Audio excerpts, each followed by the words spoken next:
Big news, Michael. No, tell us. Big news in the world of golf. We have a new brand in the world of golf as of about 4 hours, 15 minutes ago. McLaren Golf. Ooh, start your engines.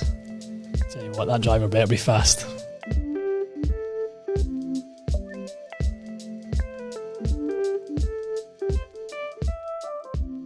Welcome back to the Golf Asylum Podcast. Fraz, how goes?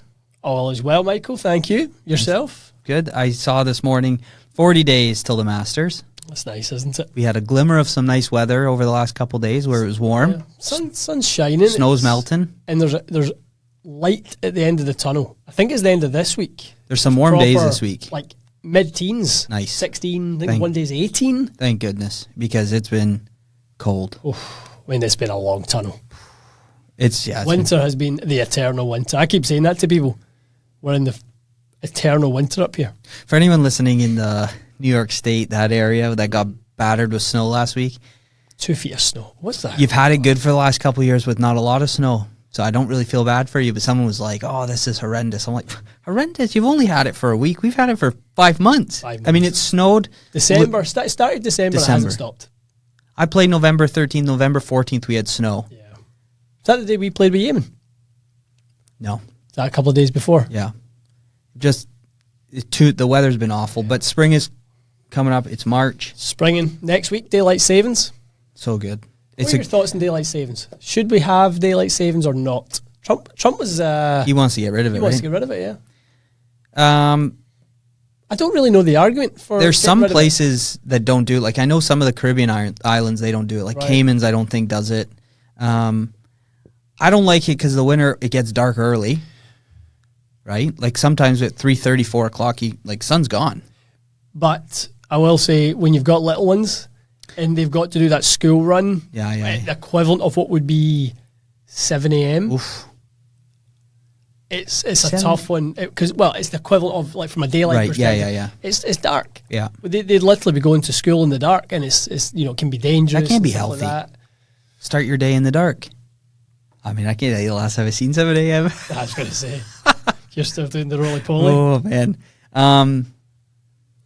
Listen, nothing better than we've got a trip to the UK, and I was asking ChatGPT, what are the sunsets on this week for like the week we're there? I mean, sunsets at that time of year will be just before 10. Yeah, it was like 9:40, 9:35. I'm like, we could play 54 holes of golf. Oh, easy. We might be.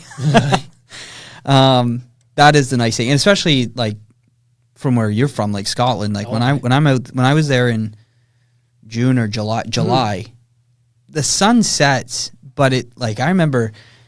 It was dark at like 11:30, but then at like 1:30 in the morning, like the clouds start to break and you can see a bit of light. Like it wasn't dark when we were hanging out. So we would go at Turnberry. All the boys would go play golf after work. Yeah. And you could play 18, no problem. 7 o'clock, 7:30, you go play 18 holes, no issue. And then in the younger days, at that time, in the summertime, you go into the pub when it's light and you come out when it's light. So good. If you're in there till 4 a.m, it's starting to, as you say, get light again. I think it was BuzzFeed said March 9th, 10th, and 11th will be our first potential 20-plus degree day. Now, in March, we get these weird warm days. Yeah. We have had snow here in April where, it snows for a day and it goes away in a couple days. Listen, the fact that you could go to a patio end of March. Oh, I just want rid of the snow. I want the snow off the grass. I want it cleared, and I want to know that we're moving in the right direction. See this nonsense having to see the snow, these snowbanks that are just still everywhere. I mean, I can barely still turn into my driveway. I know. Like the front of your driveway is so tight. Nothing worse than walking the dog and the sidewalks are full of ice still and stuff like that. It's nice that the sidewalks and the roads are dry and they're clearing up, which is good. So anyway, spring is upon us. Mm-hmm. March 20th is first day of spring. You have some travel this month. I have some travel this month.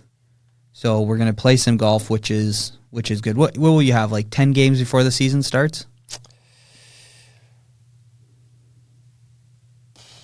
Maybe not as many as 10. I'm certainly going to get 4 in this week. Then when will be the next time after that? Probably not till Hong Kong. Right, you get a game in Hong Kong. Come back. No, it'll be half of that. It'll be 5. Yeah, because if the season's going to start, to be honest, when we go to the UK at the end of April, that'll probably be right with the season starting here. So I might get 1 or 2 here, and then it'll be over to the UK for a month, and I'll probably play most of my golf, there. Yeah, that's a good point. Yeah, I think Palm Springs I've got, 7 games, 7 days. Yeah. And then we played, 2 in Florida? 3? 3 games. Yes. Well, 2.5. We got rained out on 1. Yeah. So 2 games there. 7. Yeah, I'll probably have 10 games before the season starts. That warm weather that was forecast has actually gone away. That'll come back. That warm. It's only joking. That's devastating. It was literally saying that, wasn't it? Miserable. That's no good. Anyway, poor Shane Lowry, Michael. Tim Hortons The double-double. double. That's a Nobody rough likes go. a double-double. Listen, that the Bears trap. It's funny when he dunked it in the water off the tee. Earlier in the day, he topped a driver and he still made par. Right, and he obviously necked it and caught at the bottom of the driver, which is fine. Yeah. And then the second or later on, I think it was 15. He hits one in the water, he comes right out of it, and then hits an iron shot and he pulls it right into the bunker. Hits a lovely bunker shot. Then he gets to the par 3, and I think he, in his mind, this is my thought. In his mind, he goes, right, I've just pulled my iron shots. I can't miss it on this par 3.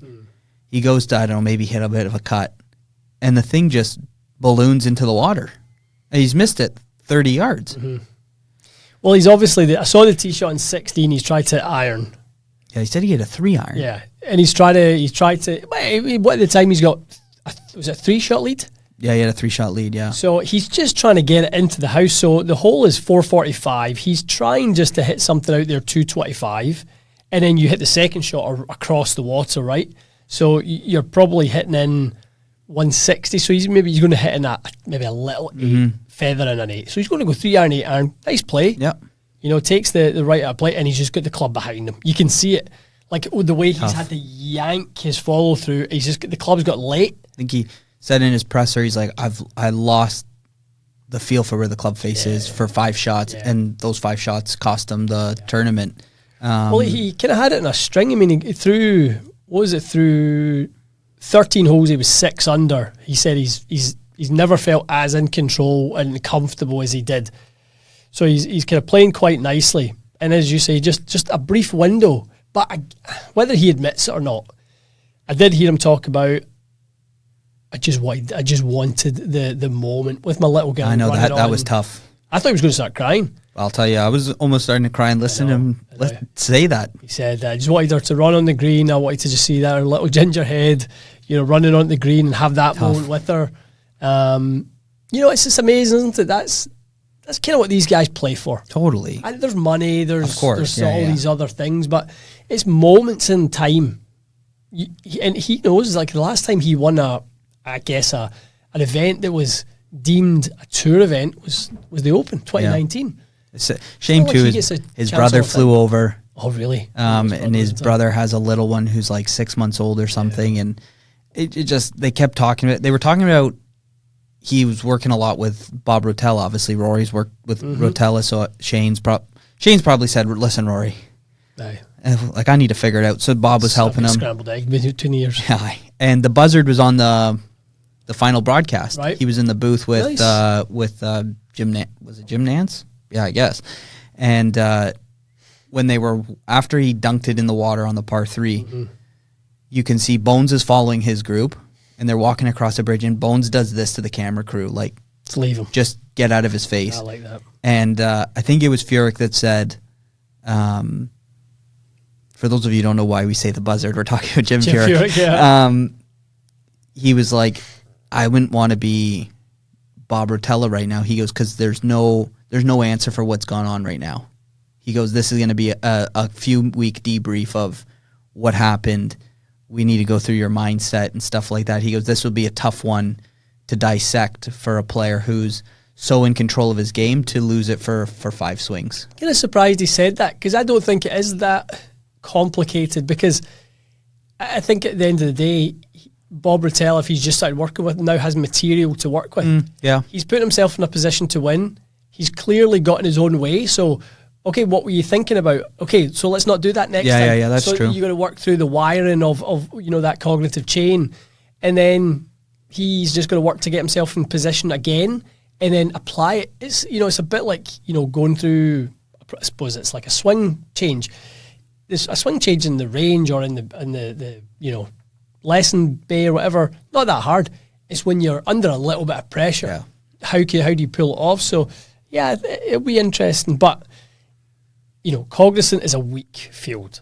Weak field. Yeah. So his chance to get, I'll correct myself. He hasn't won since the Open. 19, yeah. As a single win, yeah. He won with Rory, didn't he? Sure. So, that's true. But on his own ball, he hasn't won since the Open. I was trying to think back. We spoke about him on a podcast a few podcasts ago, saying he was due for a win. I think we spoke to him at the start of the year. You and I picked him to he'll get a win early in the season. The boy's short game is very good. He can get up and down from basically anywhere. I must try and pull that. We did. We kind of said that he was trending. I think it was after the Middle East because he'd been out there playing quite well. Right. Yeah. I'm sure we'd spoke about him out in the Middle East and coming back, and this would have been really nice for him because he was right there also for the Masters last year. Remember the third round interview? We talked about that. He kind of was mad because the reporters were asking about Rory, and he's like, well, I'm trying to win this thing too. Yeah, 100%. Listen, I'm a big Lowry fan. I think he's a great golfer. It's just obviously tough to see. Yeah. Hard not to be a Shane Lowry fan. I will say because this week is a quieter, or last week was a quieter week of players in the event, that Austin Smotherman kid who was in the lead for a couple days there, young kid, heck of a swing. I mean, everyone hits it good but everything just looks so balanced. The kid striped it. But yeah, tough watch for Lowry yesterday. Yeah, without a doubt. And he's kind of got a bit of an old school game, doesn't he? He doesn't hit it long. He's 144th in driving distance. He's got a tidy putting and kind of short game, but he has strokes gained. He's 7th total strokes gained. So he's a very accomplished player. Yeah, quite good to a bit of reassurance for that for those that don't bomb it. That you can still be overall 7th, totally, even when you're close to the back end of the pack when it comes to distance. I mean, he could get faster too, just like all of us. Without a doubt, speed journey. Right. Get him on the speed. He could. No, you're right. He could get to 176, 177. Like you can see, that one where he's almost half topped it.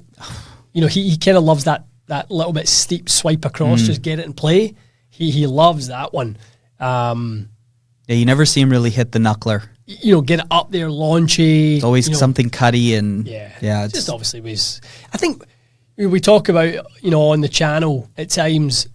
The main channel from a movement perspective, you've got 3 opportunities to move, and one of them is going to be your superpower. It's either going to be lateral, it's going to be rotational, or it's going to be vertical. Yeah. Right. So his is clearly rotary because he moves left very well. Yeah.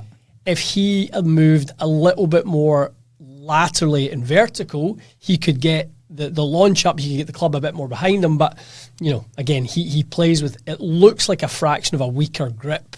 Okay. And it looks like for him, if he got that path going rightward with that slightly weaker grip, the club face may be a bit too exposed and it might bring in a bit of a high right miss. Strength in the grip, nothing wrong with that. Yeah, that underneath.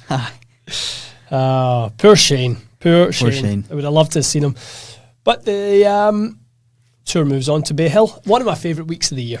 It's nice. Again, we said it last week. Kind of feels like spring's upon us. The golf season's good. We were at Bay Hill a couple months ago. Course looked in an amazing shape then, so it'll Greens be were El Rapid. They were like this table. I know. So which means it'll be even better, which is exciting. Obviously, stacked week. Is it a boosted event? Yeah, it's there. So, you've got everyone playing it again. Kudos to Lowry. He even said, he goes, listen, this one's going to sting for a couple days. He goes, but I got a tee time on Thursday. So, so you got to look at it, isn't it? It'd be great to see him win API. I mean, you could kind of see him if he can turn it around mentally, like you said. If he can maybe spend a couple of days with Rotella, and so if his mind's not went to Nutella, he's got a chance, of playing well around there, because Bay Hill it's not that long, and the rough is mega, and the greens are hard. So, like, it is a precision golf course. Russell Henley won there last year. Another player who's got a Shane Lowry-esque game. Yeah. Not a bomber, tidy with what he does, goes about his business, accurate and precise. Whereas he's one place ahead of Shane Lowry in driving distance, 143 versus 144. It's like his strokes gained, he's 38th and Shane's 7th, yet his world ranking is 7. Henley, so good player, but if he can win round Bay Hill, you're sure as damn that Shane Lowry can win. So it would be good, wouldn't it? I also could see Rory just going, Riv is a bit of a stinger. He's won it Arnold Palmer's place before, comes out. I think Riv was a stinger for him. I don't know. I shouldn't say it's a stinger. When you're 4 or 5 shots behind with 9 to go and you finish 1, I think his take at the end of it was really good, which was, they're like, Rory, is this one going to sting a lot? And he's like, no, that putt in the last made me about $500,000. Yeah, that's true. So, I think he feels like he came from the pack a little bit. Rory does that a lot, though. 40% tax in California, so really, it's nothing. It's nothing. I'll be going to his offshore account. Exactly right, to Switzerland. I know. Yeah, a good field. Listen, Bay Hill is not... Bay Hill, if you've never played Bay Hill, seems iconic. For sure. It seems, all those things. You want to stay there. You want to play there as a home of the king. It's a legendary venue. Whatever your thoughts are on the golf course, and some people don't love the golf course. Yeah, that's the reality. Some people, it's fine. Don't love it, but it is a legendary venue, and it's the home of the king. Obviously Latrobe is the his true home, but where he kind of loved to live with his friends and sort of stuff like that. It's just good being there, isn't it? You walk the hallways, you see the memorabilia. Even the men's locker room has that. We've said this before. Has a seating area. There's a lot of Golf Channel guys that are members there. They play a Thursday game. Like it's a good country club vibe. It's very good, and obviously it'll be a top field, won't it? Is that why you're in Orlando? Are you playing in it? I'm playing. Nice. I'm going to qualify. My money's not on you. So, just looking at it here, official world golf rankings. I mean, everyone's playing. Yeah. So I think the top 24 players in the world are playing. The 18th player in the world, I don't know who that is. He's not playing. Player watch for API, Justin Thomas?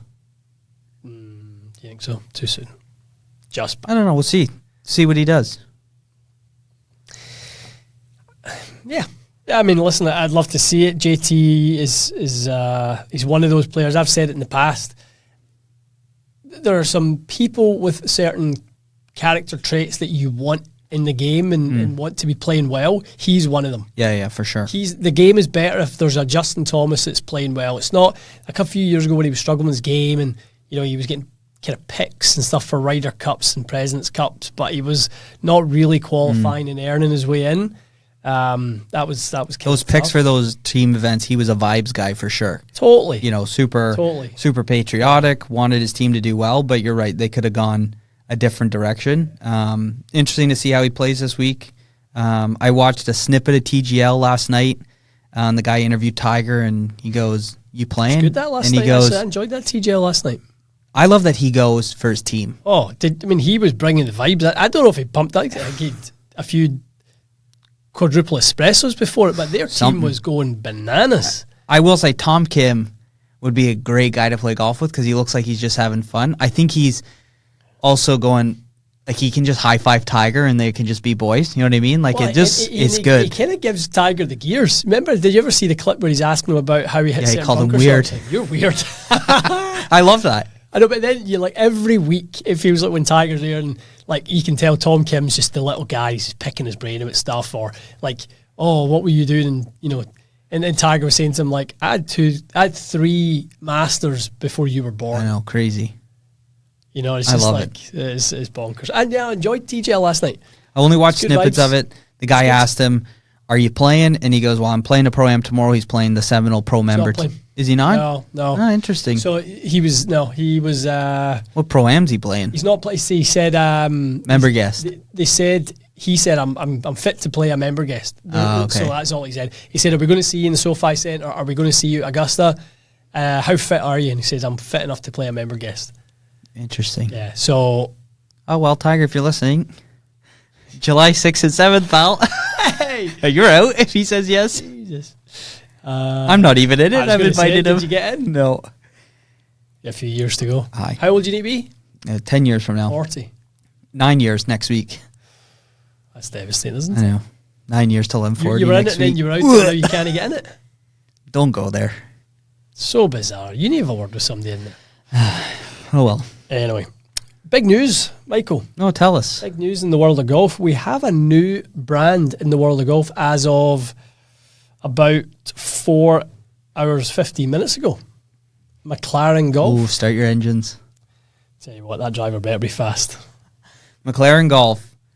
They are, I saw Zach Brown, who's the lead principal for the F1 team, but also he's the CEO of McLaren. Mm-hmm. And he said, we're state-of-the-art technology and components and this and that, and they're building stuff that's great. Good on them. If that's what they want to dabble in. A lot of F1 guys are into golf. Yep. The world champion is big into golf, Lando Norris. So, yeah, we'll see. I know we know some people that are involved in it. We know players that are involved in it. We probably can't say anything like that right now, but I've not seen photos of it. I've just heard of it.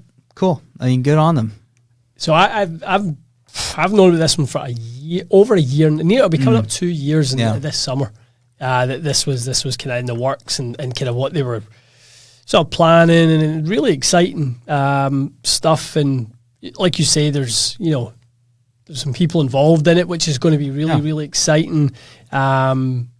So you've got to think with the obviously the engineering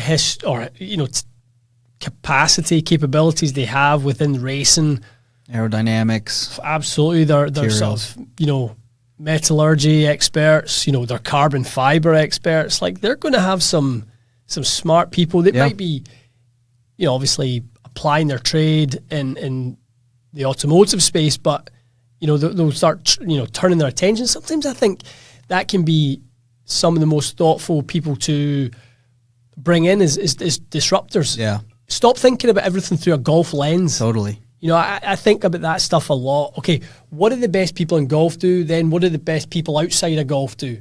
And what can you learn from sort of both? Because if you're trying to reinvent something that's going to be different, they're not just going to come in with another iron that kind of looks like, of course, a Callaway or a Ping or a TaylorMade or whatever. They're going to do something slightly different with this.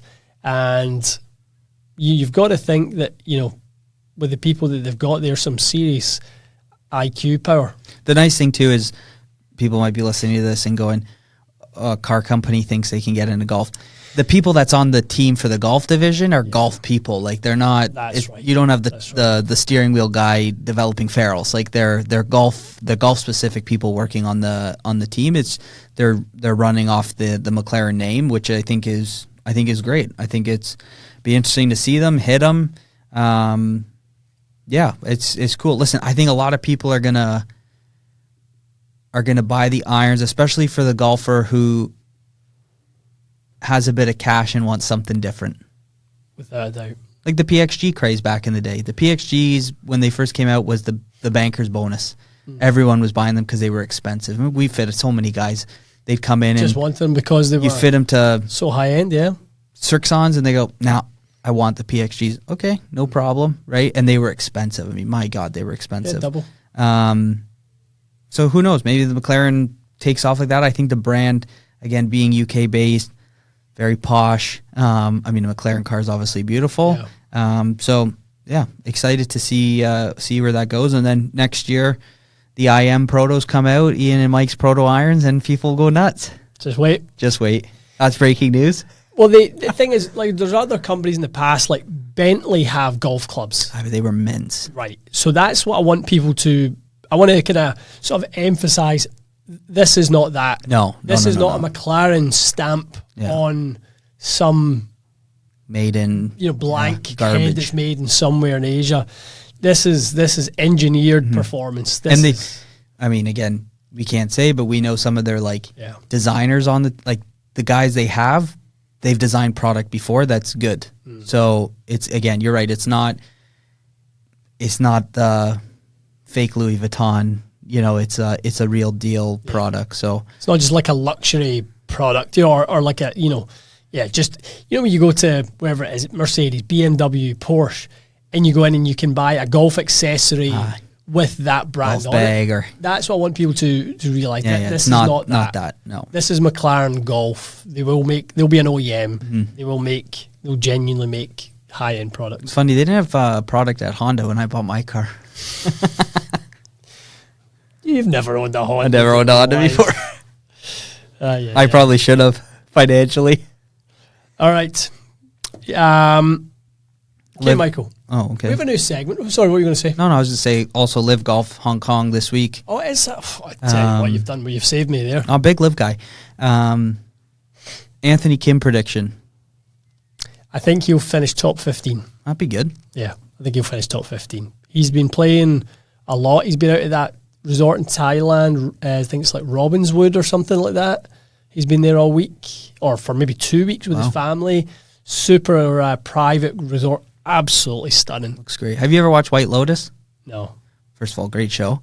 But they filmed the last season was in Thailand. The hotel looked unbelievable. Yeah, Thailand's supposed to be nice. A little good food, some beach, little meditation. That's the life. Namaste, I'm in. That is the life. I'm in. I'm going to stay in bed. Yeah, no, I think AK top 15. That's what I'm saying. Good. Who's your pick to win it? I'm going to go John Rahm.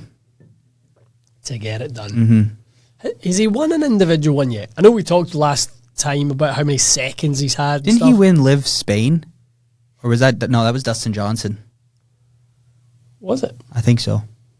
I think John Rahm, Australia, bit of a, like you said, little bit of a bite in the butt. They're happy for him, but also they don't care. They want to win their own event, or they want to win a event. I think the golf course is, you've said it, might be too funky for someone like a Bryson. But yeah, I'd like to see John Rahm get it done. But I'll tell you, I will tune in because I bet you they show a lot of Anthony Kim absolutely playing. though. So hopefully he's got a good week, and top 15 would be lovely. He won in Chicago in 2024. So he never won last year. But he won the league. He won the league, yeah. He won the overall. And he won in Chicago. Chicago. Tom McKibben, he won last year, right? He won the Hong Kong Open there. Right. Same golf course? I think so. Or was that at Hong Kong Golf Club? Well, or is that the same golf course? I'm pretty sure that's the same. You says Fanling? Fanling, yeah. Yeah, I don't know. I will tune into it because... That's tough the times, though. Tough the time, but... What's the opposite? We said again last week, did Anthony Kim winning make people want to watch LIV a little? Yeah. I think for the next couple events, I'll probably definitely tune into it. I won't watch every shot. Mm-hmm. And I did watch that on course, Rick Shields and Cam Smith. Good, wasn't it? He's a good lad. That's a nice lad. He's a good lad. Proper. Good laugh. Like, even he's on the range warming up, and he's just good. He's a good crack. The guys are walking. The members are walking by. Hey, Cam, how's it going? Like, just yeah. Good person. That's the vibes I got. Good guy. Yeah, good guy. Really, really good guy.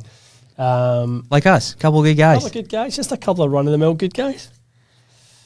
Yeah, it was. Tom McKibben won at Fanling. Yeah, so he's obviously going to be feeling good. He literally said he played a round with Rick in Saudi, and he said like that was just the best golf he's ever played. He just had it in a string. Good. So he'll be feeling good about that.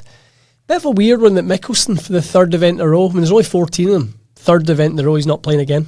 Yeah, I mean, last time he said it was for family issues. Who knows if his parents are old now. Who knows if they're sick or hopefully there's nothing up with him. But I will say I saw a photo of him or a video of him.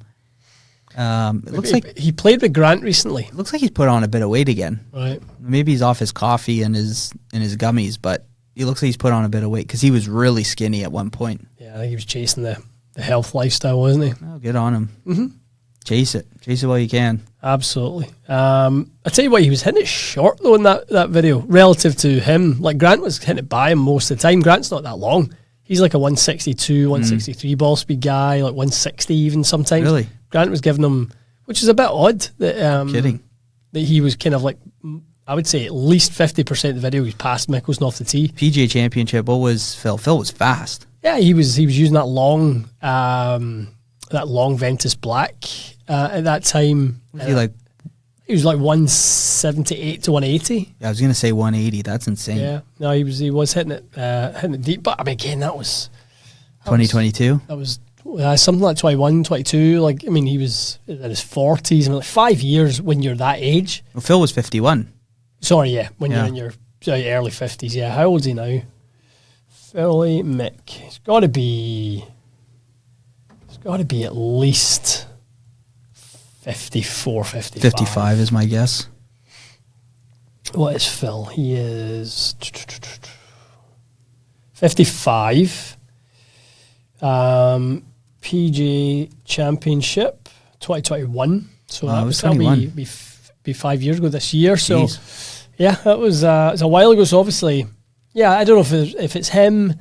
Obviously, his wife has had, and I don't want to speculate. His wife's had, cancer in the past. So hopefully that's not it. And it's something that he's just maybe nursing an injury or something. But he's been fairly coy about what it is. So it doesn't. Yeah. Let's just hope it's not something deeper than that. Okay, new segment on the podcast. 2-part question. Ian asks Mike. Mike asks Ian. I like it. Very simple in the concept. But what we wanted to do with this part, guys, is something rather than just regurgitate the golf news. Right? Boring. Well, that was my thinking. Because you can get that anywhere. Like, who needs Ian and Mike talking about the Golf Channel stuff, right? We don't. So Golf Channel needs us. That's a campaign we need to start today. Morning Drive is back. Can you imagine it? Oh, so good. Jesus. I could meet maybe my Holly Saunders. Oh, I don't tell you what. Have you seen Holly Saunders recently? Rough. What has went wrong there? Too many needles in the face. My God. I mean, that Oscar De La Hoya walks around with a Speedo in his house all the time. I know. They're a weird couple, man. He's imagine hitting the head a few times. Imagine those parties. Is it true Floyd Mayweather and Manny Pacquiao are fighting again? September, Vegas. Sorry, this is a complete side note. Right. But this is what it's all about. The last time Vegas, I remember September. the last time they fought, you and I watched it. Mm-hmm. I'll watch this. Yeah. Pacquiao gives all his money back. Isn't he like the president of the Philippines or something like that? He was a congressman for a while, and then I think he came away from his sort of duties, but he fought for a world title not that long ago. Oh, really? He lost. He did a draw. He had a split decision with a guy called Mario Barrios. He drew, and he would have been the oldest world champion, might have been ever. George Foreman is currently the oldest. George Foreman. You ever use one of his girls? Oh, great. Great movie about him, by the way. Is there? It's on Air Canada. I watched it a couple, whenever last time I was on a flight. Very good movie. It's his life story. That would be good to rough upbringing, but then it goes into his story. It was really good. Huh. Yeah. Gentleman George. Yeah. Nice. I like that. Very good. Anyway, so where's their fight? Vegas? Vegas. September. We should go. It doesn't, honestly, it's in that genre now. Like, obviously, boxing has an exhibition genre now, which is really strong. The Jake Paul's world. That, like, Floyd Mayweather is out of retirement now. He's out of... How old is Floyd? 45? 47, I think. Wow, he's old. Yeah. Apparently, he's no money. But apparently, too many Rolls Royce. He's done his money. That's a shame. I don't know if he made bad investments. Like, I know he owns a lot of real estate in like New York and stuff like that. The thing is though, like he flaunts a lot of his cash. He would post on Instagram, on a private jet with stacks of money. At the end of the day, you can buy that prop money from Hollywood.com. You know what I mean? Like sometimes it might not be as true as what we see online, but who knows? I'm team Manny. I am as well. I love Floyd. I like and I Pacquiao. appreciate Floyd, but I've always preferred to watch Manny versus watch Floyd. There's been a few fights where I watched Floyd and I went, wow, that was. I've been blown away by how good you were there. He fought Juan Manuel Marquez one night, and it was like that. He did a few other really, really top fights, and I thought, that was just a masterclass. But there was nothing better than those nights when Manny was knocking out De La Hoya, or he stopped De La Hoya, didn't knock him out, but he stopped De La Hoya, Miguel Cotto, unfortunately Ricky Hatton, late great Ricky Hatton, he sparked him out in 3 rounds or something. An Irish guy? Manchester. Oh yeah, I saw his funeral online. Yeah. Shame. Terrible that. Anyway, he is coming back. So we're going to ask some questions of each other that are a little bit a bit more random, with a bit more of a random nature to them. Mine, you don't know what I'm asking you, I don't know what you're asking me, which is great. I think we can edit this. So, okay, I'll go first. What is your dream what's in the bag? What's your dream 14 club? Now, it can be what you want to play right now. It can be looking back over the years, clubs that have meant something to you. But what is your dream 14 club setup? GT3 driver. I just think that's going to go down as a Hall of Famer. I think it's very good. 3-wood. I feel like I can almost say your what's in the bag. 3-wood is Stealth fairway wood. Stealth. I mean, the best fairway wood. I still have it. Acrid EZ6. Very good. Honestly, 5 and 7 wood that I have now, GT3 and GT2, that's never going to change. I think it's very good. So that's the top of the bag. Irons, Miura MC 501s. Right. With old set of PXI shafts. Wedges, I mean, artisans. They're just, I just love them. They've always been good to me, and I just like the look of them and stuff. There's very little offset, and they've just always worked. And then putter. Have you ever had a putter you've loved? Yeah, I had a Ping ISO Pure with a blue Iomic grip on it when I played Nike Ignite irons, and it was world class. And then got stolen. Did it? I had it in the garage. Yeah, I don't think putter for me. I mean, I would love to do the whole Scotty Gallery and do like a 009 Masterful the way I want it. I love Spieth's 009, a little bit rusty. Something with a bit of a tri-sole. Like, I love the Bettinardi putter that I have. I don't know if I've ever seen you putt with something that I go, that's Mike's putter. Yeah. I don't think you have that. No. I did like that. I mean, I probably more sentimental to use it, but I did roll it decently, was that Nike 001. Quite like that. Like, I love a sight dot. I love a blade. I love a tri-sole. I love a basic Ping putter grip. I just like something skinny. So, yeah, I'd love to do the whole... I'd love a 009. In the future, or the favorite, like my world time golf bag, definitely a 009. Go through the process with Scotty and then be able to design it or build it however I want to build it. I do think you're putting the best I've ever seen you putt with the current putter you have. The Oz is good. I want to give it credit to, I think there's a lot with a graphite putter shaft. I think it's cleaned up my stroke a lot. Was it got TPT? No, it's just the Acra one. It's heavy, it's stiff.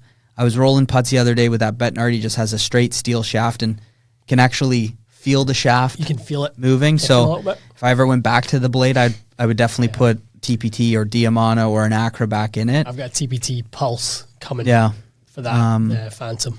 So yeah, the 009 would be the final, and then obviously Pro V1X for a ball, and that would be the all-time bag. I think I know the answer now on this next follow-up question based on what you've just said. But if you could only play one brand the rest of your life, not based on what they have out right now, but just based on where you think they'll be in the future and stuff, like, if you had to commit to one brand, who you commit to? Titleist. And one of the reasons I say that is when we started TXG, the Titleist driver was garbage. It was the worst. 917. Horrendous. And then the story, there's a little YouTube videos, basically their number one player at the time, Spieth, was not hitting it very far, and he just said to them, if you don't smarten up, I'm going to a tailor-made driver, because boys were hitting it by him, and they did the whole journey speed, and I think it was TS. I remember we were fitting with TS, and I was always afraid to use a Titleist driver, because for the longest time we're like, it's not forgiving enough, it's not fast enough, you need speed, you need forgiveness, and I was like, okay, I guess I can. So I was using other stuff. The fact that I can go back into Titleist, I love the look of it, but the performance that their drivers have taken, they've got a heck of an engineer team. Their iron team's amazing. Their R&D people are, you can watch the videos online. They're doing the sound stuff. All the OEMs do that kind of stuff. Titleist is maybe more open to it, because I think they have to tell the story of, we are trying to be the best. Yeah. The Wedge, Vokey's Classic, a Scotty's Classic, Pro V1X will be the ball probably that I play the rest of my life. But I mean, I do like a Srixon Diamond. Like, there's a lot of stuff I like from every brand. But if you had to be a life staffer, would be Titleist. I mean, I use their glove, great shoes, their bags are great. The other thing too is, I'm going to get pelters for this, they're very posh, very classy, and I like the whole classiness of Titleist. They're in your bougie, bougie class. You have to agree. I do have to agree. Yeah. Very bougie. My question, has your gym routine or practice routine changed now that we are heading into spring? Not yet.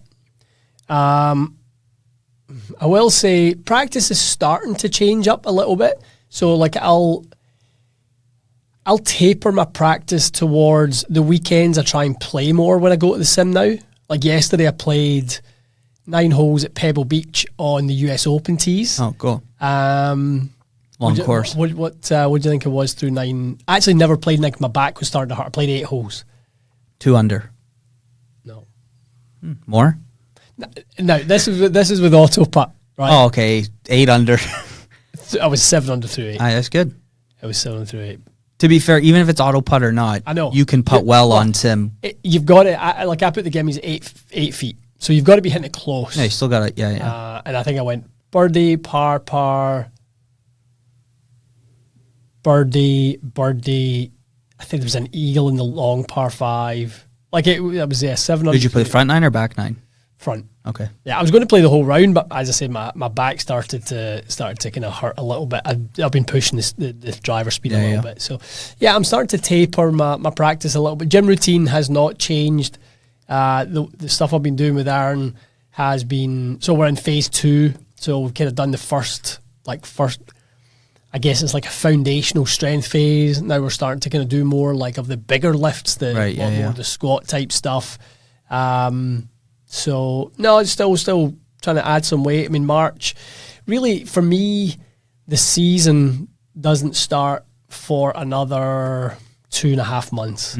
So like I won't play anything meaningful for another 2.5 months. So I'll probably still give myself 2 months of proper heavy lifting, and then I'll taper that off a little bit, and I'll maybe actually a little bit less, maybe like 7 weeks of still heavy lifting. And then I'll transition that into more speed and strength, so more power related stuff. So start to transfer it, and that's when you can do all the strength work in the world, but if you don't transfer it into power, your ability to be dynamic and explosive, it's not that useful. Yeah. You've got to gonna have that process. So I've got about 7 weeks of additional lifting before we transition into the stuff that should hopefully then start to pay off come the season time. So that's good. Yeah. The next 2 months, I swear to God, we have the TPI stuff. I'm going to do those stretches every day for the next 2 months. I mean, you'll feel no BS. I was talking to a different person if you do. A friend of yours and I who does the pliability stuff. He's a big pliability guy. Yeah. He's not been doing it for 3 months, and he's like, I feel awful. He goes, and I felt the best when I did it. Yeah. And I almost downloaded pliability, and then I was like, hang on a second. I have a lot of this stuff. It's true, yeah. You've got a ready-made routine. 3 of them. Yeah. So every day for the next 2 months, no days off. That will be part of something I want to do. Just make it like brushing your teeth. Aye. You wouldn't get up in the morning without brushing your teeth. I know you wouldn't. Halitosis. Done breath. All right, folks, get a water pick. That's the best thing in the world. Isn't it? Oh, cleans more than just your teeth. That's for another podcast. Next question. Okay. Any competitive golf for you this year? That's a question. Well, only because I know you do enjoy competitive golf. Like, you love the idea of it. The idea of it. I'd I'd love if my game was good enough to be competitive. Yeah. That, to me, competitive golf is about being competitive. It's not just about entering an event. Yeah. That's the difference. And the thing is, I'll give you credit. You're one to sign up and at least go. You've done some qualifiers and go and try and play in them. Mm-hmm. I love the idea of it. I won't even sign up. Like, I'll play club stuff, and I'm pooing my pants at a Club C qualifier. But that's growth comes from discomfort. Yeah. That's where growth, literally being uncomfortable and then going into something going, actually, that wasn't that bad. Or turning up and playing in one of these things and going out and shooting 71. Yeah. And qualifying and go, what was I worried about? I know. That is where growth lies. Yeah. You can never grow if you never go. Yeah. No, you're 100. I mean, yeah, I love We should both do it then. I know. Why don't we both go to... A friend of ours, Dean Fry, says he signed up for the Mid-Am qualifier. Good. And I came, when he texted How's me he gonna that, get there? I must be in his backyard. I was like, the boy doesn't practice. Yeah. He's big country, hits it a long way. Yep. Driver can go, I mean, I've seen him almost kill someone with a driver. Magic or tragic, yep. But there's something in his mind that he's like, I fancy a bit of competitive golf, which maybe that makes him play more. And Dean's a great good player. Ball striker. Yeah. If he gets himself together, close your eyes when he's hitting the wedge, but he's... God forbid he chips in because he can't putt. I know. He might be the worst putter I've ever seen. Good old Owen. That was funny, wasn't it? Aye. 0-3. You and I owned them. Oh, and we were on a boys' trip to Florida a few years ago. And it was Mike and I versus our friends Scott and Dino. And we anytime there's we're always partners. We're all like, we don't ever play against each other. So No. it's me and you versus whoever. And we win the first match, right? Win the second match. And that was when we started calling it Owen. Aye. 0-1. 0-2. And he goes 0-3. quiet. I did. He's a quiet guy. Because he knows himself. Realistically, he hits it better than you and I. Yeah. Easy. Miles. Right? And just striking wise. Yeah. Proper. Like he's the Sunday bag, he's the blades. Yeah. He's proper. No hair on top of his head. Aye, is in full retreat. And that's terrible, actually. We should take that back. What? Poor Dino. That's not nice. Big Bean. Big Bean. And The best thing was, though, for that week, we were 0-3, right? And then me and Yeaman played against him and someone else, and they were up big, like 4 up, and Yeaman and I won on the last hole. that ended him. That was good. I said to Dino, you're 4-0. That's tough. Yeah, so I think, to me, competitive golf is about being competitive. I will play if my game is where I want it to be. So the idea is that, yes, I've picked out the venues where I'll go to the qualifiers. I'd like to play in like a 4-ball. You know, they have like the Ontario 4-ball and stuff like that. This August, someone texted me, another friend of ours, Nathan Brooks. I don't think he's touched the club in 10 years, but he goes, this August, we're in USGA and 4-ball, Ontario 4-ball qualifier. Yeah, and Nathan's another one like us. I think Nathan loves the idea. Probably does it every year. Probably looks and goes, I'm going to play a bit of that this year. Him and I've talked about it forever. Yeah. I think it would be great. I agree. So no, not really competitive golf yet. Maybe. What's stopping you? Nothing. My ego. I don't want to go out and shoot 86. That's all. A lot of time that's what it comes down to, isn't it? I could be a Shane Lowry real quick. Double. On the first and the second. No, That's the worst. I'll never forget playing an event. And I was playing lot golf at this time. At a course in Scotland called Montefieth. And I had been there for a practice round with a friend of mine. We drove through. It's in Dundee, just outside Carnoustie. Oof, Dundee. Scumdee. Wear a bulletproof vest. I know. Hard hat. And I'd played well in the practice round, and maybe we shot a couple under playing with our friend Brian, and then just it was that, like you say, there was the Shane got the first tee Shane Lowry's, and I think I might have started double. I was definitely 7 over through 7, and it was a car crash. Yeah, it was like couldn't control it, couldn't do anything. I ended up shooting like 1 under in the back 9 or something, and it's one of those your head is so scrambled. You're playing with good players, they're playing well, they're level 1 under, whatever they are, and you feel like you're like almost holding them up. And I remember it so vividly, but I was still trying. That was the important thing. I was still really trying. And as I say, I think I shot 1 under the back 9, or played good. I got it back together in the back 9. And when we finished, I remember the 2 guys going, "Well done." That's good for you, because that could have been 92. And the thing is, that's the nice thing when you play with obviously good players, which we do, and they have the respect to be like, "Listen, yeah, you could have shot anything." Good for being out here. Yeah. Good for getting the ball in the hole. Played Club C qualifier with Dan Keogh. The guy's played in the U.S. Senior Am or U.S. Senior Open. Mm-hmm. Guy's a great player. Great player. And at the end of it, because I told him, I texted him 3 days before, I was like, "I'm sorry that I'm in your group," which is dumb for me to do, because I'm like, it's so dumb. But I was like already setting myself up to shoot a billion, and I didn't. Remember last week when I gave you a tough time for the whole high speed, not practicing. That's the same thing.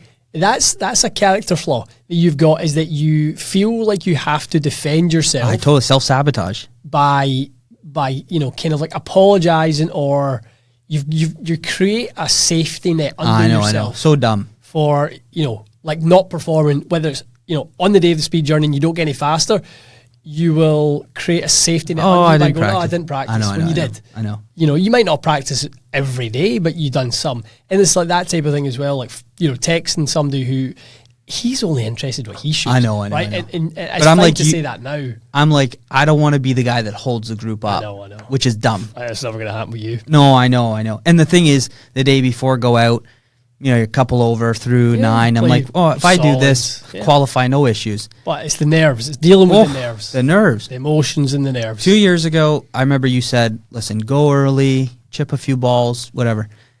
Never once on a range session, and that's another thing, don't really warm up, right? So completely out of my element before I'm playing a competitive match. Yeah. My AirPods in, I'm listening to death metal. I listen to John Mayer. I don't listen to death metal. And I'm listening to this music, and I get to the first tee, and I go like, double, double, double. All out of sync. I don't think I've ever done double, double, double at my home club. And it was just like, I'm thinking, I'm like, you're so dumb, because you've completely thrown yourself out of a rhythm that you've never been in this rhythm before. Yeah. So I'm nervous talking about qualifier, and it's... You can feel it, can't you? 2.5 months away. You can feel it in your stomach. For sure. That's the thing. So in your preparation to playing in these qualifiers, you really should mimic what you're going to do. So if you can maybe play 2 or 3 times that week at the time when you play. Yeah, that's a good point. Say if you're like going to play 8:30, go play 2 or 3 times at 8:30. You maybe don't need to practice. You're not really somebody who does practice. Yeah. So like if you went and got a little feel for like your chipping. Roll a few putts. Roll a few putts.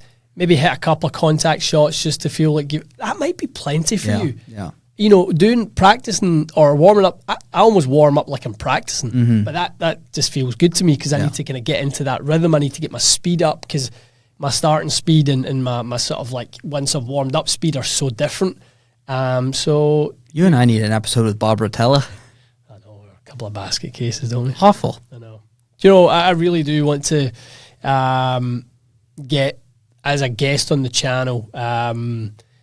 One of my psychologist friends or sports performance, friends who's Raymond Pryor, Dr. Raymond Pryor. Golf Beneath the Surface. I'd love to get Raymond on and talk a little bit about tournament golf, and we should do it, because the next couple of months, especially here on the East Coast of North America, like golf starts to open up, but qualifiers happen fast. Oh yeah. Whether it's cold out or whatever, like you got to qualify. You're right. That's something that caught me out last year. I played a qualifier. It was early May, and to be honest, the course was not ready. The course was so wet. Yeah. I think I remember sending you a picture of my Horrendous. Sunday red shoes. I literally took them to the. No, actually, I didn't take them to the bin. I played golf with you, and I took them to get cleaned. I know. The guy quit after. I know. Had to get the pressure washer out to try and clean the poor things, but it was horrendous. So this year, I've looked at when's the latest qualifiers. There's actually some in June rather than being in early May. The difference between the early May and early June in Ontario is night and day. So, yeah you live, you learn. All right, let's pivot to community questions. I've got a few here. Okay. Start with a couple of these. Well, we've talked about this a little bit on the channel, but I think it's always a one that you and I like to talk about. Top 5 courses each of you want to play but haven't yet played. To the first 3. Augusta, Cypress, Pine Valley. I mean, now let's keep those 3 out. Okay. Other than those 3. I'd like to do Chicago Golf Club. I'd like to do, I guess I'll say it, even though I'm going to go play it, Muirfield. Sunningdale. Yeah, that's on my list. I would say I'd love to go play National Golf Links. That just makes me smile even thinking the National. And then the 5th one, God, there's so many, but Shinnecock. Shinny's good. I mean, everything out there is good. Everything out there. I mean, good. Chicago, there's 3 I'd love to play. Chicago Golf Club, Shore Acres, Old Elm. I mean, that's a hell of a trip right there. Butler? Too tough? No, I'd played it. I've heard good. I've heard bad. Have you? But like, if you're going to go to Chicago, for someone gun to your head, 3 rounds of golf, Shore Acres, Old Elm, and Chicago, those are the ones you play. Butler, Black Sheep, everything else that doesn't come close to those guys. Is that right? Yeah. I would like to play. I'd love to play golf in Australia. Yeah. I'd love to go play Royal Melbourne. There's a lot of snakes. I'd be fine with it for that. What's the other one they say is better than Royal Melbourne? Is it Kingston Heath? They say is better than Kingston Royal Heath is really good. Yeah. Melbourne. I mean, that to me is like, Scotland is natural and incredible. Is kind of just nature delivers you a golf course. Then you've got the sort of manicuring of the US courses. To me, Australia is right in between that. And kind of, to be honest, so is the Hamptons golf. Yeah. It's a bit like that as well, especially the land like Shinny and National and Sabonic are on, like very kind of like Australia-ish. Yeah. It's a bit sandy. It's on the coast. Sunningdale is on that list for me. I just think that looks really special. The best, yeah. I'd like to play Royal County Down. Yeah, I was just thinking of that. There's a million clubs going through my head right now. Yeah, I'd love to play. Your list is my list, and my list is your list. Exactly. In my homeland, where have I not played that I really want? I mean, it's not my top 5 by any, but I've not played Carnoustie. I've not played Muirfield. There's a load in. I've not played North Berwick. There's a load in Scotland I haven't played, so yeah, there's so many. There's just, I mean, the funny thing with Scotland, supposed to be amazing as well. Yeah, Birkdale's supposed to be incredible. Lytham looks amazing. Lytham's okay. I played that a few looks times. Great. It's not. Is it not? It looks not. great. It's good. LW and I drove from my house. We drove 5.5 hours one day to go play it, and then we drove home that night. So good. It was the best. What a road trip. Yeah, it's funny. I mean, again, you could have said a million courses in Ireland. I've never been to Ireland. Muirfield obviously is up there. Scotland feels so obtainable, maybe more so for you, but also through you and friends we have there, it is obtainable for us, which is a great thing to have up our sleeve. I mean, I've not played Loch Lomond. I'd love to see it. Special. I've played the old course. Would I play the old course every year? Probably, because it's just cool. Like, St. Andrews is the best place in the world. Just to go there for a week and play all around the town. I tell you what, even the Eden, the Jubilee, the new, so good. Get the old in there. But you could go there for a week and just have the best week of golf playing just their courses. So good. Kings Barnes was great. Kings Barnes is so fun. So We fam trip, Fred. That was a great day. Oh, so good. Weather's unreal. Dumbarnie, Yeah, I'd like to play it. close by. I've never been northeast either. Cruden Bay, Royal Aberdeen, Royal Dornoch. Burker. Dornoch's a little bit more Inverness in a way. Yeah, yeah. So you've kind of That's what I mean. As north is... yeah, Castle Stewart, or now it's called Cabot Highlands. There's a lot of good golf up there. Yeah. Lots and lots of golf. Skibo Castle, really, really good. Really good. Yeah. Tough. A lot of good golf courses. You got a community question there? Good Want me to grab question. another one? I've got... any experience playing Vokey L grind? Huge change from M or S for lob wedge grind. Yeah, I mean, L to me is the kind of like the low bounce one that doesn't get talked about. Everyone talks about T. T, yeah. Everyone talks about, you know, how that T grind T is sits kind of like so tight to the ground. Yeah. And if you've got the right conditions, it's magical. Mhm. T can be magical. Yeah. But the other side of magic Tragic. is tragic. And it can be that as well, which is where like an M obviously lives. Yeah, I mean, I've got one. I've got kind of, I think I've one of every one of the Vokey lob wedge grinds. I've got all the specialty ones, the W grind that no one really talks about. I've got the A plus, B. I've literally got them all. So I think L's okay. If you like something that is sort of low bounce with that sort of high edges back a little bit, if you don't like it being forward like the T, then that's great. If you like to play the club open quite a lot, Yeah. Good. What's your question? Realistically, how much could a swing change affect fitting results? No speed gained, but if you change your swing, how much can it affect the fitting results? I mean, yeah, definitely. If you've picked up enough speed, you know, like you said right now, you're in between. But with no speed change. Oh, with no speed change. So just kind of like if you go and you do a wee bit of work in your swing, what does that look like? I mean, if it's an overhaul, maybe. To me, it's always less than you think. Yeah. Go for a few lessons. People think, oh, I need new clubs. No, I need different clubs. You know, I always say the same thing. Tiger Woods, the boot swing, the Hank Haney swing, the Sean Foley swing. He altered his lofts and lies. He always played X100s. For sure, yeah. Like he always played a blue board in his fairway woods, a whiteboard type of shaft in his driver. You know, that type of profile. He had multiple different swings, but he always kind of had the shafts and kind of setups that matched his delivery. I don't think it's and that's Tiger, who actually can overhaul his swing. People's traits are people's traits. Timing is more of a body rhythm than something that you really, you know, the time and cadence of your swing changes. People who walk, talk, and, you know, move fast typically have fast, twitchy golf swings. People who are a bit more, you know, slower and languid in what they do typically have slower tempos and longer golf swings. It's not so much about your golf swing, it's just who you are as a person. Yeah, that's a good point. I would say sometimes we've seen guys or girls, they say, come to us and they go, oh, I'm working on my game. I think if you get fit for new clubs because you have the wrong stuff in your bag and then you work on your game with whoever you're working with, a coach or yourself, it can only get better. Yeah. You're just going to get more consistent. So unless it's a massive overhaul, you're going righty to lefty, then you might need some new sticks. Sounds like a plan. No thanks. What you got? Keep going. Okay. What's a quantifiable way to measure how much a shaft profile changes with a heavier, lighter grip?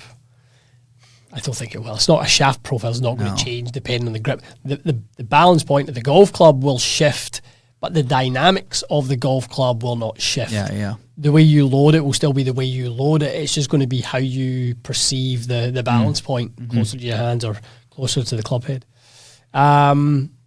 Question from R. Hall. Do you have any insight on the new Titleist driver? Is it worth waiting for to test versus others? Well, we can't talk about it because it's under embargo. We don't know anything about it. We literally know.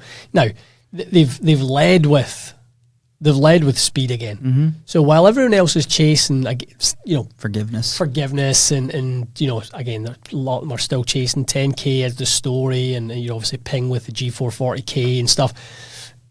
Even on a list like the My Golf Spy list, what stood out to me on that list is there are none of the sort of high MOI drivers are really testing that well. Yeah.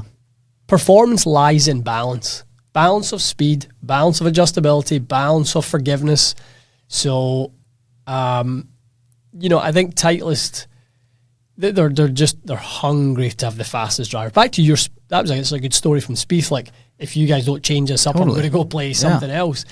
I think Titleist have probably taken that to heart for years now, and they know they need a fast driver. Yeah. And again, back to their engineering team, smart people, like every engineer is. Someone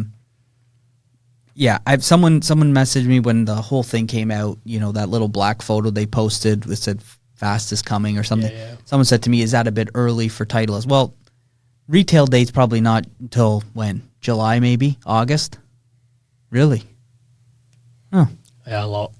So, I mean, it's not really early. It's 2 years. Mm-hmm. Yeah, it's not. It's 2. I mean, it'll be, by the time it launches, it'll be about 2 years, maybe give or take a month or two, but it'll have been a couple of years. I would say with the early advertising, my speculation is there's players on their staff that want to put in the bag now, and there's obviously certain things that aren't 100% done or whatever. I'm just speculating. I know absolutely nothing. And they've just got a little. Not really. Me? Nah. Maybe a wee bit. No, it's good. What about a player's putting technique or setup would make a TaylorMade Spider not a good fit? So who wouldn't be a good fit for a TaylorMade Spider? Someone who likes a blade. I saw Shane Lowry's using a Spider. Has he not been in that for a long time? Maybe. I always thought he was using like a 2-ball or something. No, he has historically been a 2-ball user. You're right. I just saw he was using it. I mean, guys on tour got it. A Spider, aren't they? Not me. What's the one problem with a Spider putter? Good question. You can't pick the ball up with it. But if you put it in the hole, you have to pick it up anyways. That's a good point. Just make it. That's a good point. No gimmies. I think that's a pro. I genuinely think that, like, as somebody who's used a Spider now for however long it is since you gave me yours, I know it's hurting you. To be fair, though, it was a great trade. 7 wood for a Spider putter. Changed my life. I know. You're welcome. You've done that a couple of times. The day I met you. Oh, I agree. The day I met you changed your life forever. Yeah. No, I still think, because like I look at the ping, somebody was playing with Lindy. Was it? She had that one that picked up, and she's picking up. Lindy Duncan, our friend, she was on TV on the weekend. I saw her putt. She was not using the ping putter. Oh, what's she using? I think she was using a Scotty. Spider. Oh, it looked like a Scotty. Interesting. But when we played with her, you asked her, you're like, is that one of the reasons? Like, you were joking, obviously, but maybe, I don't know. You're like, is that one of the reasons you put that in the bag? It's easy to pay. She's like, oh, haha, it is easy. If you think about it, it's world class. World class. The best. I bought my dad one of those suction cups for the because grip. you can barely bend over. Well, I mean, it's not a case of even, like, who wants to? Who wants to bend over and pick up your ball every hole? Like, you're right. If you're playing competitive golf, what does it matter? Because you're picking the ball out the hole. You're right. But how many rounds do you scoop it? I mean, how many times in a round that you're playing with the lads does the ball end up in the hole? Very little.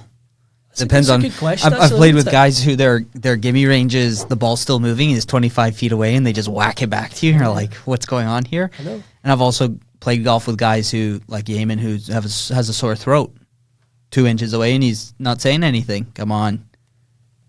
It's funny, isn't it? I think the Spider putters need to figure out a way to, whether it's a little round cut out in the bottom where you can pick the thing up or whatever. I actually think it is, from a technology standpoint, because what we talked about this in the podcast, you're trying to move the mass closer to the face. Yeah, those FGT putters. If you actually FCG, aye, that one. If you you get it right around you. If you remove the middle and then change the mass a little bit closer, maybe put some tungsten up the front, you actually have a good way to save some mass by removing the amount of material you would in the middle to scoop. Your Spider with the plate on the or my Spider with the plate on the bottom? Our Spider. What's inside of it? Nothing. I mean, I think there's room for a weight. Because I remember when get a drill press, we'll put a hole in it. Well, I think you've probably just one of the little one of the small Allen keys will get it out. Allen. Aye. Is that not yeah, for sure. No, I know. I'm like, oh, what's it called? Oh, yeah, an Allen key would take it out, but if there's room in there, you could just mill a little. I remember when the L-Dub gave me the Red X back in the day. The inventor of the Red X? He didn't invent the Red X. Ah, he did. That's what he told us. Did he? Because I've been looking for one on eBay for years. Unbelievable. I love a Red X. I think because of him. I think I love it because of him. But just in that time. That's his new name, Red X. At that time, like, I remember Darren Clark was a great ball striker in obviously the early 2000s, but he wasn't a great putter. And he was always changing putter. And L-Dub and him were really close. And L-Dub made him sign a deal. He's like, I'll work with you to find the perfect putter for you, but you have to use it for a year. That's our deal. And they done the deal. Wow. And he had a great year. That year he putted with the centre shafted Red X. And he putted fantastic. And then there was a Red X and then there was another iteration of Red X. It was like 4 or whatever. There was my mum had one. Best. I've still got one at home. So the original Red X, and then there was it's like a patina kind of. It was like darker. It was darker. Gunmetal. That one I loved. Yeah. That one I actually liked more because it rolled a little bit better. The first one popped a little up in there, but the second one was unbelievable. Anytime there's an old golf store in Palm Springs, and anytime I'm there, I'll sneak in quickly and just check if there's a Red X on the shelf because I'd love to buy one just to have one. We should try and grab a couple. Red X. Get him to sign it. X putter. It was like a grey finish, like gun. I think that's the one my mum has. Is it? Yeah, and hers is heel shafted. There was a heel shafted. There's a plumber's neck one. Yeah, I'll take a look and see which one she has. Well, she won't have it any longer. I'll be taking it. There was. So this was the one, the X2. That was the one he had. Our editors will relay a photo. Maybe that's the one my mum has. That was the one Darren Clark had. That was the one L-Dub. That was the second one he got me, which was more kind of that style. Big circle tee on the bottom. It was a big circle tee in the bottom. It was so good. It was you sell it? So good. I probably did at some pay point. for a few nights out. Well, it was funny you were saying about the Jordan Spieth 009. I had one. I know. And I did sell it. Yeah. I remember L-Dub saying to me, he's like, oh, that's not the one you used back in the day. Well, no, not that one. That one was nice too. Yeah, that one was nice too. No, I sold this one. I don't know, I sold this one back in like 2007 or 8 or something. I remember L-Dub saying to me, listen, if you ever need money for anything, just, this thing's worth a few quid. So true.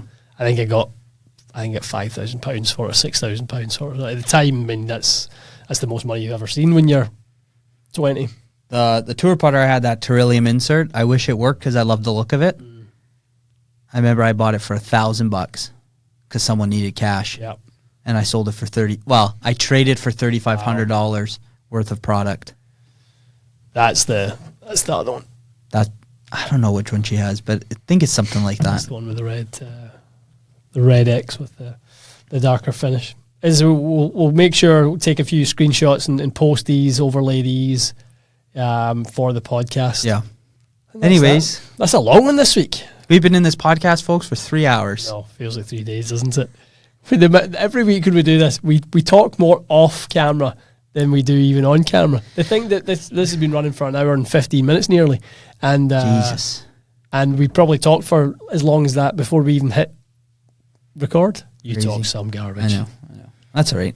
That's what we get paid to do. Oh wait, did we just do it for the love of the game? It's volunteer work. Love of the game. All right, guys. Have a great week. LIV Hong Kong. We have Arnold Palmer, the King. It's a good week. Leading into the Players next week. Crazy. I mean, we're in golf. It's golf season. Temperatures are going to be. I checked earlier on. The temperatures are fine. I don't know what that forecast I saw earlier on was a lot of nonsense. In Oakville, Ontario. What a place. Home to you and I. The bubble. 15 degrees Saturday.